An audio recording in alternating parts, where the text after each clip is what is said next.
એમને કોઈની તાકાત નથી કે પટ્ટા ટોપી ઉતરી શકે અને પટ્ટા ટોપી ઉતારવા માટે થઈને એમનો બીજો જન્મ કદાચ લેવો પડે। પટ્ટા ઉતારી દેશું, વર્દી ઉતારી દેશું, ટોપી ઉતારી દેશું। અનેકવાર નેતાઓએ પોલીસ માટે સામાન્ય માણસ કે પછી એવા માણસો કે જેમને એવું લાગે છે કે એ કોઈ પદ પર છે અને પોલીસ સામે દાદાગીરી કરી શકે છે, એમણે આવી રીતના પોલીસને ધમકી આપી હોય કે પછી ચેતવણી આપી હોય, એ બહુ જ બધી વાર આપણે જોયું છે। જિગ્નેશ મેવાણી જ્યારે થરાદમાં જાય છે ત્યારે પટ્ટા ઉતારવાની વાત કરે ને એના પછી આખો વિવાદ જે છે એની શરૂઆત થાય। પોલીસ પરિવાર અને જે પોલીસ કર્મચારીઓ છે બધા જ એવું કહે કે જિગ્નેશ મેવાણી કેવી રીતના એવું કહી શકે કે પટ્ટા ઉતારી દઈશું। એ પટ્ટા ઉતારવા માટે પહેલાં તમે જુઓ તો ખરી કે દરેક પોલીસવાળા કેટલી મહેનત કરે છે। દરેક પોલીસ આઈપીએસ ઓફિસર હોય કે કોન્સ્ટેબલ હોય, બધા જ કેટલી મહેનત કરીને પોલીસ બને છે। એમ કેમ તમે પટ્ટા ઉતારી દેશો? રાજનેતા પાસે કયો પાવર છે કે એ પટ્ટા ઉતારી દેશે?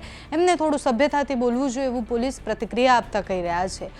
થરાદમાં જે થયું એના પછી થરાદના એસપીએ પોતાની જે પ્રતિક્રિયા આપી એમાં જિગ્નેશ મેવાણીનું એ વર્તન અને એમણે એવું કહ્યું કે પોલીસ માટે આ વર્તન યોગ્ય નથી। તમારે કંઈ પણ વાત કરવી છે તો તમે સભ્યતા સાથે કરો।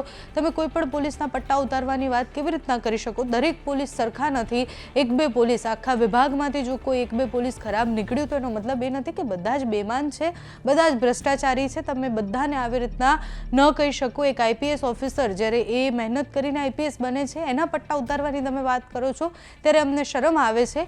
એક મહિલા પોલીસકર્મીની પણ પ્રતિક્રિયા સામે આવી છે। થરાદના મહિલા પોલીસકર્મી એવું કહી રહ્યા છે કે જિગ્નેશ મેવાણીને આ જન્મે તો એ નહીં જ કરી શકે। આ પટ્ટા ઉતારવાની વાત જે કરી રહ્યા છે એમને બીજો જન્મ લેવો પડશે, કારણ કે પટ્ટા ઉતારવા એટલા સહેલા નથી। અમે ખૂબ મહેનત કરી અને પોલીસ બન્યા છીએ। એટલે પોલીસ પરિવાર હોય કે પછી પોલીસ હોય, બધાનો આક્રોશ ધીરે ધીરે જિગ્નેશ મેવાણી સામે આવી રહ્યો છે। જિગ્નેશ મેવાણી દારૂબંધીના મુદ્દે ગયા હતા કે એ જે વિસ્તાર છે એ વિસ્તારમાં દારૂ અને ડ્રગ્સ વેચાઈ રહ્યો છે। હર્ષ સંઘવીને સવાલ કર્યા, એના પછી હર્ષ સંઘવીનો જવાબ, ભલે જિગ્નેશ મેવાણીનું નામ ન લીધું હોય પણ હવે એ મુદ્દો ધીરે ધીરે ખૂબ ગરમાઈ રહ્યો છે। પોલીસ હવે સામે આવીને પોતાની પ્રતિક્રિયા આપતા જિગ્નેશ મેવાણીના એ નિવેદનને વખોડી રહ્યા છે। તો થરાદમાંથી જે નિવેદન સામે આવ્યું, મહિલા પોલીસે જે કહ્યું એ સાંભળો પહેલાં, અને થરાદના એસપી આખી ઘટના જે કહી એ પણ સાંભળો। જિગ્નેશ મેવાણી, પહેલી વસ્તુ તો હું એવું કહીશ કે એઝ એ એમએલએ એમનું જે અસભ્ય વર્તન છે એમને શોભતું નથી। બીજી વસ્તુ કે એમનો મત વિસ્તાર વડગામ છે, ત્યાં એમને જે કરવાનું છે એમને કરવું જોઈએ। અને પટ્ટા ટોપી ઉતારવાની વાત જે એમને કરી છે એ પટ્ટા ટોપી પોલીસ કોન્સ્ટેબલથી લઈને આઈપીએસ સુધીમાં ખૂબ મહેનત કરવી પડતી હોય છે, દિવસ રાતની મહેનત હોય છે।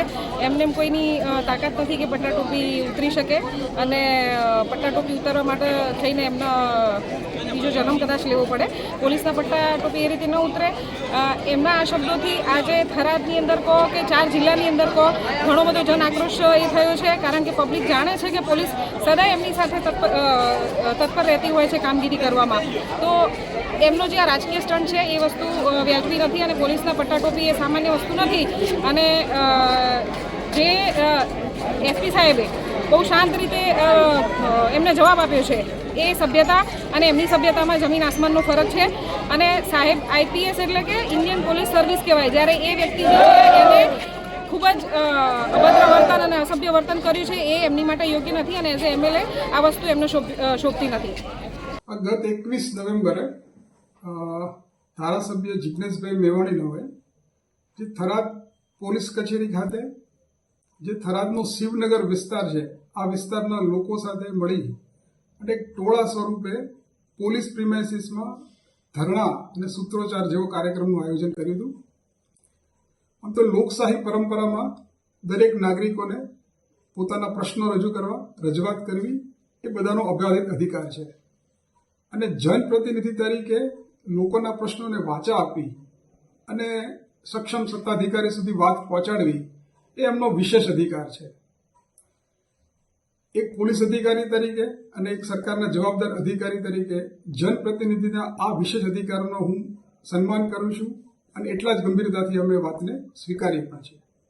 પરંતુ થરાદ પોલીસ સ્ટેશન ખાતે જે 21 તારીખે ઘટના બની એ ઘટનાની જે પ્રાથમિક તપાસ અમે કરી તો એમાં અમને ઘણી બધી વિગતો ધ્યાને આવી છે અને જે થરાદ પોલીસે પ્રોહિબિશનના વિદેશી દારૂના જે 32 લાખના જેટલી માતબર રકમના મુદ્દામાલનો કેસ કરેલો અને પોલીસે ખૂબ ગંભીરતાથી અને તટસ્થતાથી આ ગુનાની તપાસ કરી અને એમાં પોલીસ કર્મચારીની સંડોવણી જણાઈ આવેલી.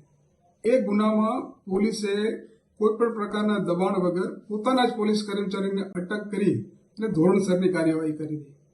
હાલમાં પણ એ પોલીસ કર્મચારી એ જ્યુડિશિયલ કસ્ટડીમાં છે.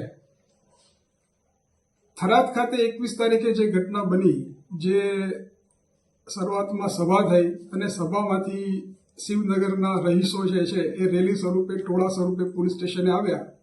આ તમામ સ્થળોએ તમામ જગ્યાએ આ જે આરોપી પોલીસ કર્મચારી પોલીસે જેની અટક કરી છે એના સ્વજનો, સ્નેહીજનો અને સગા સંબંધીઓ એની દરેક જગ્યાએ ઉપસ્થિતિ છે. એટલે આમ જે છે પોલીસે જે તટસ્થતાથી કામગીરી કરી છે એને કોઈને કોઈ જગ્યાએ પોલીસ પર ગેરકાયદેસર રીતે દબાણ ઊભું કરવા માટે આ સમગ્ર આયોજન કર્યું હોય એવું પ્રાથમિક દ્રષ્ટિએ જણાઈ આવે છે. બીજું, જનપ્રતિનિધિ તરીકે આપની પાસે કોઈ રજૂઆત આવે, કોઈ પ્રશ્ન આવે તો એક એમની પ્રાથમિક ફરજ છે કે બનાવની એ હકીકત મેળવી લે, શું વાસ્તવિકતા છે. એ બાદ એમણે યોગ્ય કાયદા અને નિયમો અનુસાર રજૂઆત કરવી જોઈએ. તેમ છતાં કોઈ પણ પરિસ્થિતિથી વાકેફ થયા વગર ધારાસભ્યજી ટોળા સ્વરૂપે અને કોઈ પણ પ્રકારની મંજૂરી વગર આ રીતે પોલીસ સ્ટેશન ખાતે ધરણા યોજી અને બેફામ સૂત્રોચ્ચાર કરેલો હતો, જે એક જનપ્રતિનિધિને શોભે એવું કાર્ય નહોતું. ખાસ કરીને આ રીતે ટોળાશાહી કરીને આવી લોકોમાં ઉશ્કેરણી થાય, વાતાવરણ તંગ બને અને કોઈ પરિસ્થિતિ બદલાય તો હાજર લોકોની સુરક્ષા વિશે પણ જોખમાય. આ બધી બાબતોનો કોઈ પણ પ્રકારનો વિચાર કર્યા વગર આ રીતે પોલીસનું મનોબળ તોડવા માટે અને પોલીસને ગેરકાયદેસર રીતે દબાણમાં લાવવા માટે આ કાર્ય કર્યું હોય એવું પ્રાથમિક દ્રષ્ટિએ જણાઈ આવે છે. જનપ્રતિનિધિ જે કાંઈ રજૂઆત હોય એ હંમેશા શિરોમાન્ય છે. પોલીસ વિભાગનું કર્તવ્ય છે અને ફરજ છે કે એને ગંભીરતાથી લે, એમની જે કાંઈ પણ રજૂઆત હોય એ દિશામાં ઠોસ કાર્યવાહી પણ થાય. અને થરાદ પોલીસે પણ ભૂતકાળમાં પણ ખૂબ કડક હાથે કામગીરી કરી છે અને આવનારા સમયમાં પણ ખૂબ એને ગંભીરતાથી કામગીરી કરવામાં આવશે. પણ જનપ્રતિનિધિ દ્વારા જે ગેરબંધારણીય ભાષાનો ઉપયોગ પોલીસ વિભાગ માટે કર્યો છે એ ખરેખર દુઃખદ બાબત છે. અત્યંત દુઃખ થાય છે એક આટલા મોટા અને જનપ્રતિનિધિ તરીકે કોઈ એક નાનકડા કોઈ એક માણસની બીજી કોઈ ભૂલના કારણે આખા પોલીસ વિભાગને જે છે એ લોકોના જનમાનસમાં એની ખરાબ છાપ ઉદ્ભવે એવું કાર્ય કરે એ વસ્તુ યોગ્ય નથી.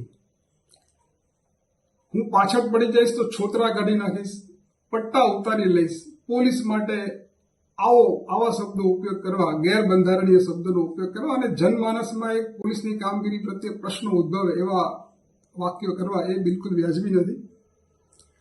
પોલીસ વિભાગે હંમેશા દરેક બાબતો ખૂબ ગંભીરતાથી લઈને કામગીરી કરી છે. હું આપના માધ્યમથી મારો વાવ થરાદ જિલ્લા પોલીસ છે અધિકારી કર્મચારીને પણ એક સંદેશો આપવા માંગુ છું. આપ તમામ જાણો છો કે આપણે જે ખાખી પહેરીએ છીએ, જે એમ્બ્લેમ સાથે કેપ અને પટ્ટો ધારણ કરીએ છીએ એ આપણો બંધારણીય હક છે. પોલીસ સેવા એ કોઈ તક નથી, એક સૌભાગ્યની વાત છે. અને હું આપને એ જ કહું છું કે ભૂતકાળમાં પણ જે રીતે આપણે કામગીરી કરી છે, જે કડકાઈથી કામગીરી કરી છે, કોઈ પણ પ્રકારના દબાણ વગર આવનારા સમયમાં પણ ખૂબ ગંભીરતાથી અને ખૂબ તટસ્થતાથી કામગીરી કરશો એવી અપેક્ષા રાખું છું. જય હિન્દ.